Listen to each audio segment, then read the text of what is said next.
I felt the same way she did. Despite it being our first meeting, we got along perfectly. I'm Henry, a 38-year-old single man. I've been working as a French lecturer at a private college, and recently, I was promoted to associate professor.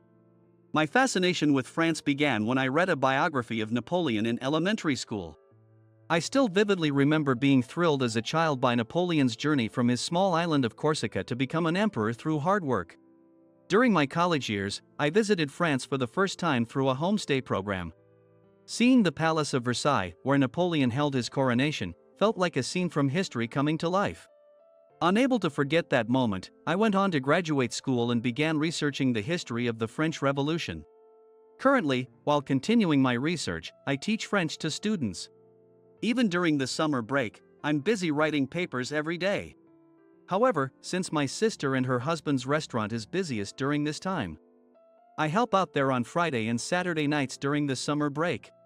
My sister, Emily, who is 5 years younger than me, worriedly asked, "Are you sure it's okay to help us with the new semester preparations coming up?"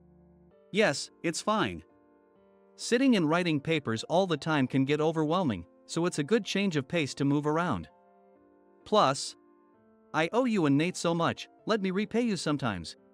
Actually, Nate, my sister's husband, has been my best friend since college and has always looked out for me even after marrying Emily. Knowing I tend to neglect my diet due to my busy work schedule, Nate often brings me delicious food, for which I am truly grateful. When I expressed my gratitude, Emily smiled warmly and said, "Thank you." Wanting to help Emily and Nate as much as possible, I happily assisted at the restaurant, but in reality, I was troubled by a certain male customer. This man, named George, who is the same age as me, visited the restaurant every Friday evening. As soon as he burst through the door and spotted Emily, he loudly called out to her, "Here I am again. By the way, every time I come here, there are hardly any customers. Are you sure the business is doing all right?" Our restaurant is a small place with 4 tables and 5 seats by the counter, and at that time, George was the only customer. Other regulars had started coming at different times to avoid George's noisy visits on Friday evenings. Of course, we couldn't say that to George, so Emily responded with a polite smile, "Thanks to you, we are doing fine." Not wanting to burden Emily with George any longer, I suggested she move to the kitchen, and I took George's order. "Thank you for coming again. Are you ready to order?" "Well, I'll have a draft beer for now." "But Henry, don't you feel embarrassed working here out of pity from your sister and her husband?" George smirked at me as he said this. It seems he thought I was working part-time here because we had met 3 weeks in a row. Explaining the situation felt tedious, so I just went along with it. As usual, George started bragging about his job while sipping his beer. "Actually, I'm going to France for work next year. So, starting next month, I might not be able to come here as often." "Oh, really?" "I speak not only Japanese and English, but also French, German, and Chinese. An elite employee at a major trading company needs to be that proficient. It's probably a world unimaginable to a part-timer like you." Being trilingual myself, I was genuinely impressed by George's claim of speaking 5 languages. "That's impressive." I praised him, which pleased George and prompted him to order lots of food and drink. Getting happily drunk before leaving the restaurant about 2 hours later. As I was cleaning up George's leftovers, Emily voiced her concern. "Are you all right? It seemed like he was really bothering you again." "He started coming here about 3 months ago, and honestly, Nate and I don't know how to handle him. But we can't exactly tell him not to come either." "Don't worry about me. I just go with the flow. Besides, George said he'll be coming less frequently from next month due to work." Emily furrowed her brows but said, "If you say so." Dealing with George was indeed stressful, but I thought it would only be for a little while longer. Then, one day, towards the end of summer break, George made me an offer. "Hey Henry, I bet you're free tomorrow, right? There's a mixer with some nurses, come with me." I was taken aback by the unexpected invitation, but George, already drunk, kept insisting, "Do you know how much money I've spent at this place?" while pounding the table. Fearing he might cause more trouble for Emily and Nate, I reluctantly agreed. Satisfied with my agreement, George said, "All right, see you tomorrow," and left the restaurant cheerfully. I had planned to help out at the restaurant the next night, But I couldn't back out of the promise now. When I told Nate and Emily in the kitchen about how I ended up being invited to the mixer, they were both shocked. Wow! George really is a selfish person. I'm speechless, Emily said, exasperated. Sorry about not being able to help out tomorrow like I planned, I said. Don't worry about the restaurant. It's been calmer lately, and we'll manage. Besides, it's a mixer, Henry. You should go and have fun. I bet you'll meet someone special. Nate encouraged me. Indeed, it might be a good opportunity. After not having a girlfriend for over 10 years, I had been thinking it was time to meet someone new. Taking Nate's advice, I decided to give the mixer my best shot. I thanked Emily and Nate and worked enthusiastically that night. The next day, I headed to the Italian bar George had specified. But as soon as I entered, I was taken aback. George had told me, even though it's a bar, it's a proper place, so wear a suit, but I was the only one who showed up in a suit. The bar had a casual atmosphere, and everyone else was in their regular clothes. The bar, known for its fusion of Italian and Japanese cuisine, had a decor that mixed both styles. Wine glasses made of lacquerware and Venetian glass vases with artificial cherry blossoms decorated the interior, giving it a playful touch. Usually, I would have enjoyed such a setting, but I felt out of place in my formal attire. Looking around, I saw George and the other participants already seated at a round table. Although I had arrived 10 minutes before the appointed time, I felt something was off. As I stood there, puzzled, George spotted me, pointed, and started laughing. Henry! Come on, man. I get that you're excited about the mixer, but showing up 20 minutes late in a suit? That's a fail for a grown-up. George said that and laughed exaggeratedly by himself. At that moment, I realized George's true intention. He had deliberately told me to wear inappropriate attire and given me the wrong meeting time. He probably invited me to the mixer just to make a fool out of me. As I stood there in shock, one of the female participants spoke up. No, not at all. I think his suit looks very nice. And George, it's not right to point and laugh at someone at a fun gathering, she said sharply. Chastised by the woman, George looked embarrassed and began to defend himself. Come on, Laura. I was just joking a bit. Henry. Just take a seat. It's your fault for being late in the first place. It seemed George didn't like being reprimanded by Laura.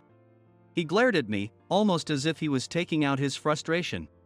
Perhaps Laura was the one he had his eye on tonight. Indeed, she was the most beautiful among the 5 female participants. She had big, well-defined eyes, a sculpted face, and curly brown hair, giving her an exotic allure. Her brightly colored dress suited her perfectly. Sorry, I said, bowing my head to George. Seeing an empty seat next to Laura, I quickly sat down beside her and thanked her. Thank you for earlier. I felt a bit out of place in my suit, but your support helped. She smiled warmly at me. You're welcome. It really suits you. I'm Laura. Nice to meet you. I'm Henry. Nice to meet you too. The introductions had already been done before I arrived, and the participants were chatting freely. So, I decided to enjoy my meal while talking with Laura. Through our conversation, I learned that Laura was 30 years old and worked as a nurse at X hospital. Her clear and confident way of speaking made me like her naturally. Despite her stunning looks, she was approachable and kind, embodying the ideal qualities of a nurse. Suddenly, George moved his chair to forcibly squeeze in between Laura and me. He seemed determined to talk to her. Laura, you shouldn't waste your time talking to Henry. George, I already told you to stop looking down on people like that. However, Laura seemed uninterested in engaging with George. She likely disliked how he constantly belittled me. In fact, when I arrived late, none of the other members had laughed at me like George did, and now George was isolated in the group. Realizing this, George became more desperate to put me down. Laura, he's 38 and working part-time at his sister's restaurant. Don't you think I'm way more reliable than him? He insisted. Annoyed by his words, I was about to retort. But just then, there was a loud crash in the bar, and I instinctively looked towards the sound. To my shock, there was a woman collapsed on the floor, with her husband crouched beside her, panicking. The bar staff were trying to communicate with him, but since he was a foreigner, they couldn't understand each other. Seeing this, Laura said, "George, you're a multilingual, right? Can't you help translate?" George hesitated but replied weakly, "Of course," and approached the foreign man. The man, who seemed to be in his 50s, started speaking in heavily accented English, influenced by his native French. However, the accent was too strong for George to understand clearly. Even though he went to translate, George stood there bewildered, saying, "I don't understand." Unable to watch any longer, I stood up and moved beside George. George snapped, "Stay out of this." Ignoring him, I addressed the man in French, "What happened?" The man, relieved, began to explain the details in French. He said that his wife felt unwell after drinking wine and needed an ambulance immediately. I translated this to the female staff, who promptly called 119, saying, "Thank you so much." Laura then approached and offered, "I'm a nurse, so I can help if needed." The staff, reassured by having a medical professional on hand, handed the phone to Laura. While Laura communicated with the emergency services, I continued to translate the man's explanations to her. "Where are you, and what's the emergency?" "We're at an Italian bar, and a female foreigner is feeling unwell. She skipped her usual blood pressure medication this morning before going to the hot springs. According to her husband, she spent a long time in the hot springs, and after drinking a glass of wine at the bar, she felt unwell and collapsed from her chair." Hearing this, Laura relayed the woman's medical history and situation to the paramedics. While waiting for the ambulance, Laura asked the staff for something to place under the woman to ensure her safety. The staff quickly brought a mattress from the office room. Laura and I moved the woman's body onto the mattress, and Laura positioned her in the recovery position to secure her airway. I'm laying her on her side to keep her airway open. I immediately translated Laura's words to the husband. He understood the situation and, with tears in his eyes, repeatedly said, "Thank you." Soon, the ambulance arrived, and the woman was swiftly transported to the hospital. As I translated Laura's words to the husband, the bar quieted down as if a storm had passed. Laura and I were thanked by all the bar staff, who said, "You saved us," as we headed back to the table where the mixer was taking place. There, George, who had been keeping a low profile until now, nervously sweating, asked me, "Henry, who are you?" "Actually, I'm a French language lecturer and recently became an associate professor." An associate professor. He had always looked down on me, thinking I was just a part-timer, never imagining I was an associate professor. The other participants praised me, saying, "That's amazing. You spoke French so fluently, Henry." It was really impressive. "No, not at all. Laura, you were amazing as well. As expected of a nurse." As we exchanged compliments, the other participants started clapping and cheering, saying, "You two make a great team." I never expected things to turn out this way. Feeling embarrassed, I scratched my head, blushing. While Laura and I received applause for our teamwork, George suddenly stood up roughly and said, "I'm leaving," before storming out of the bar. For a moment, the room fell silent due to George's abrupt departure. One of George's colleagues then spoke up. George probably didn't like seeing Henry speak French better than him. He has a big ego and always wants to look good. But his practical language skills aren't that great. Honestly, I'm not even sure if he really is multilingual. Everyone nodded in agreement with the colleague's assessment. I had the same impression. George always needed to be the center of attention. Today, he invited me with the intention of belittling me, but ended up embarrassing himself instead. Thinking about it, George seemed rather pitiable. The rest of the evening went smoothly, and we enjoyed the mixer with smiles all around. I exchanged contact information with Laura, making the night a great success. After that mixer, Laura and I started dating. I had found her attractive and wonderful from the moment we met, but our shared experience of contacting the paramedics brought us closer together. When I confessed my feelings, she told me, "Watching you handle everything so fluently in French, I was instantly captivated. It's never happened to me before." Now that I'm dating such an amazing woman, I feel genuinely grateful to George for providing the opportunity. However, since that mixer, George hasn't visited Emily and Nate's restaurant, so I haven't seen him to express my thanks. I wondered if he was busy preparing for his business trip to France, but it seems that story was just another fabrication. In hindsight, it seems belittling me at Emily's restaurant was the only thing that gave George a sense of superiority. By the way, the French couple we encountered that night at the mixer visited the bar again once the wife had recovered. The husband left a letter for me with the staff before they returned to France. The organizer of the mixer contacted me, and we arranged a meeting where he handed me the letter. Nervously, I opened it to find a photo of the smiling couple. Thank you so much for your help the other day. Thanks to your translation, my wife has fully recovered. We also want to thank your nurse girlfriend again. Please, both of you come visit us in France. My wife and I would love to show you around. I showed the letter to Laura, and she smiled with joy. They thought we were a couple back then. I've decided. Our honeymoon destination should be France. Wait, Laura, does that mean? I asked, and Laura, blushing, gently took my hand. I don't want to let go of this hand.